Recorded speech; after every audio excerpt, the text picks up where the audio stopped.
Firearms Addict, and I wanted to give a little comparison between the Cimarron Colt cartridge conversion called the Man with No Name and a Taylor's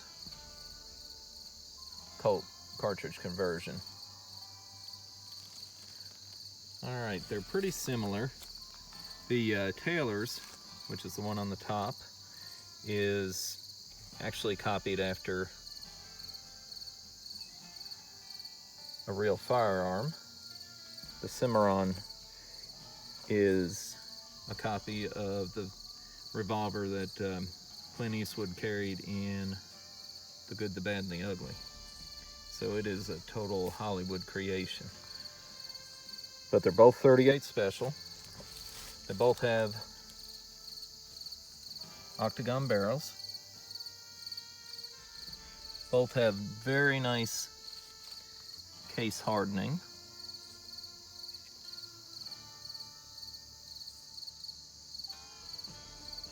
And the bluing is very comparable between the two. They're both made in Italy. Now, a couple things that I like about each one. And then later on, I'll post another video and do a little shooting with the two and compare. So, what I like about the Taylor's, I really like the grips. The wood that they use seems to be of a little higher grade, or at least maybe I just got lucky with the grain of the wood, but that's very nice.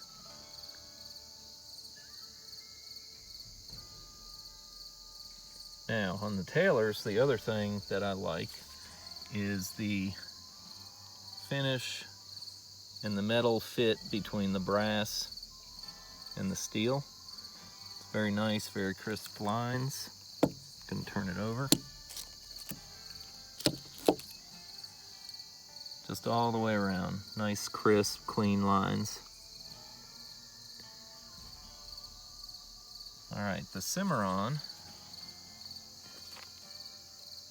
Obviously, I really like the snake.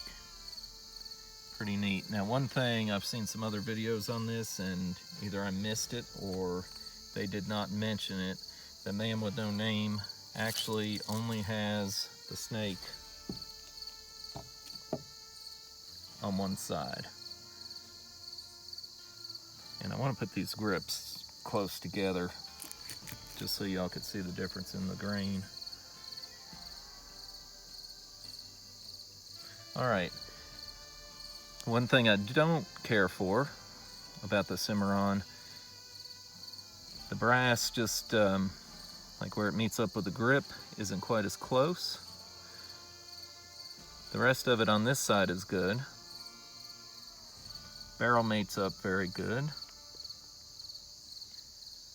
But when I turn the Cimarron over, I'm going to mention one thing that I think they could do or could have done a little bit better. So again, right here at the back of the trigger guard where it meets up, it just isn't quite as crisp as the Taylor's model. The other thing that I'm slightly disappointed with, looks like they had up here towards the front of the trigger guard just a little bit of casting problem, and for the price, this is about an $800 revolver.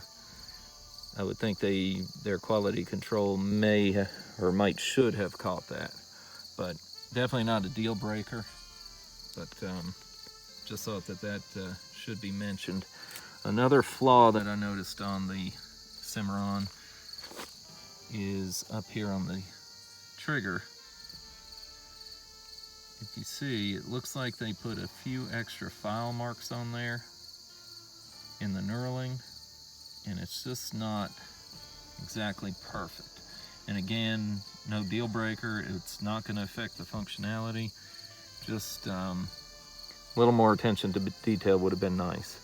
Now, the Cimarron, I do like this, which it has a dovetailed rear sight It's adjustable for windage. The tailors, being more the traditional variety, the rear sight,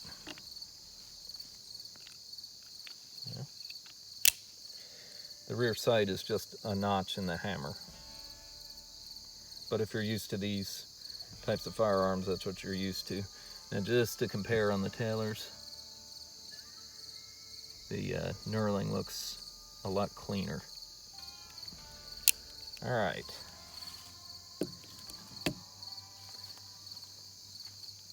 Now, the tailors, when you are done shooting to empty your cases, they put this extra thing on here. They removed the lever which was used with the traditional cap and balls revolvers that these were copied out of, which were or fashioned from, really, I guess I should say, because it wasn't functional any longer. So on the tailors being more traditional, what they did was they added this piece, which you turn and can you eject your shells. And it works very easily. So on the Cimarron, and again, this was nothing that was used back in the 1800s, just a movie prop gun. Now what they did is the lever for loading your round balls is still there, or your conical balls, depending on what you were using with your original cap and ball revolver. But what they did, they took that lever and fashioned this piece to push your empties out. So kind of neat. All right, I hope you all found this video informative, and like I said, we will post another one shortly in a comparison of how they shoot. And this is Firearms Addict signing out. Follow on Instagram, YouTube, Facebook, and hope you enjoyed this content.